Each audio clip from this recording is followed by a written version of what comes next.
ദൈവനാമത്തിന് മഹത്വമുണ്ടാകട്ടെ. ഇന്നത്തെ പ്രഭാതത്തിലെ നമ്മുടെ ഒന്നിച്ചുള്ള ചിന്തയ്ക്കായി ലഭിച്ചിരിക്കുന്ന വേദഭാഗം അപ്പോസ്തലനായ വിശുദ്ധ പൗലോസ് തീമോഥെയോസിന് എഴുതിയ 2-ാം ലേഖനം 1-ാം അധ്യായം 12-ാം വാക്യം. ഞാൻ ആരെ വിശ്വസിച്ചിരിക്കുന്നു എന്നറിയുന്നു, അവൻ എൻ്റെ ഉപനിധി, ആ ദിവസം വരെ സൂക്ഷിപ്പാൻ ശക്തനെന്ന് ഉറച്ചും ഇരിക്കുന്നു. ഒരിക്കൽ ഒരു മാന്യനായ വ്യക്തി കുതിരപ്പുറത്ത് സവാരി ചെയ്തു പോയപ്പോൾ വിശ്രമത്തിനായി ഒരു വൃക്ഷത്തോപ്പിൽ ഇറങ്ങി. അല്പസമയം മന്ദമാരുതനേറ്റുകൊണ്ട് വൃക്ഷത്തണലിൽ ഇരുന്നു. അപ്പോൾ അടുത്തായി ഒരു ചെറിയ കുട്ടിയുടെ കരച്ചിലും ഇടയ്ക്കിടെ ഇംഗ്ലീഷിലുള്ള അക്ഷരമാല ഉച്ചരിക്കുന്നതും കേൾക്കുവാനിടയായി. അദ്ദേഹം എഴുന്നേറ്റ് കരച്ചിൽ കേട്ട സ്ഥലത്തേക്ക് നടന്നു. അവിടെ ചെന്നപ്പോൾ ഒരു കൊച്ചു പെൺകുട്ടിയായിരുന്നു കരഞ്ഞതെന്ന് മനസ്സിലായി. അദ്ദേഹം അവളുടെ അരികെ ഇരുന്ന് കരച്ചിലിൻ്റെ കാരണം ചോദിച്ചു. കുട്ടി ഇപ്രകാരം പറഞ്ഞു, സർ, ഞാൻ വഴിതെറ്റി അലയുന്ന ഒരു അനാഥ പെൺകുട്ടിയാണ്. അപ്പോൾ അദ്ദേഹം പറഞ്ഞു, നീ കരയുകയും ഭയപ്പെടുകയും വേണ്ട, ഞാൻ നിന്നെ എൻ്റെ വീട്ടിൽ കൊണ്ടുപോയി വളർത്തിക്കൊള്ളാം.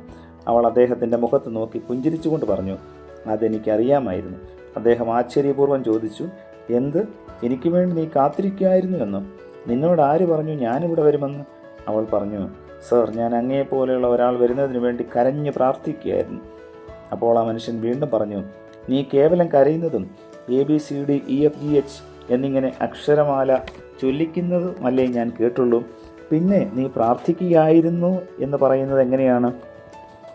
അവൾ ഇപ്രകാരം മറുപടി പറഞ്ഞു, സർ, ഞാൻ വിദ്യാഭ്യാസമില്ലാത്ത ഒരു സാധു കുട്ടിയാണ്. അക്ഷരമാല മാത്രമേ എനിക്കറിയാവൂ. അത് ഞാൻ ചൊല്ലിക്കൂട്ടുമ്പോൾ എൻ്റെ ദൈവത്തോട് അതെല്ലാം വാക്കുകളായി കൂട്ടിച്ചേർത്ത് എൻ്റെ പ്രാർത്ഥനയായി സ്വീകരിക്കണമെന്ന് ഞാൻ പറഞ്ഞു. ദൈവത്തിന് അതെല്ലാം നല്ല നിശ്ചയമാണ്. അതുകൊണ്ടാണ് ദൈവം അങ്ങയെ അയച്ചത്. ദൈവം ആ സാധു പെൺകുട്ടിയുടെ പ്രാർത്ഥന കേട്ടു. പ്രിയമുള്ളവരെ, ദൈവത്തിൻ്റെ വചനം നമ്മോടും പറയുന്നത്, ഒന്നിനെക്കുറിച്ച് വിചാരപ്പെടരുത്.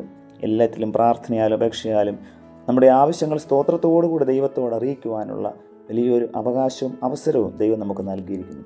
അതിനാൽ ദൈവസന്നിധിയിൽ മടുത്തു പോകാതെ മുട്ടന്മേൽ നിന്ന് പ്രാർത്ഥിക്കുവാൻ, കണ്ണുനീരോടെ പ്രാർത്ഥിക്കുവാനായി ദൈവത്തിൻ്റെ പരിശുദ്ധാത്മാവ് ഇന്നത്തെ വചന കേൾവിയെ നമ്മെ സഹായിക്കുമാറാകട്ടെ. പ്രാർത്ഥിക്കാം. പ്രിയ കർത്താവേ, ഞങ്ങൾ നൽകിയിരിക്കുന്ന വിശ്വാസത്തിനായി നന്ദിയോടെ സ്തോത്രം.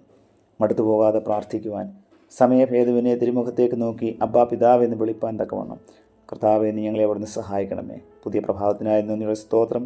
ഈ ദിവസത്തിൻ്റെ എല്ലാ സാധ്യതകൾക്കായും പ്രാർത്ഥിക്കുന്നു. ദൈവസന്നിധിയിൽ സമർപ്പണത്തോടുകൂടി ഇന്നത്തെ ദിവസം ജീവിപ്പാൻ ഞങ്ങളെ അവിടുന്ന് സഹായിക്കണമേ. പുത്രൻ്റെ നാമത്തിൽ പ്രാർത്ഥന കേൾക്കണം പിതാവേ.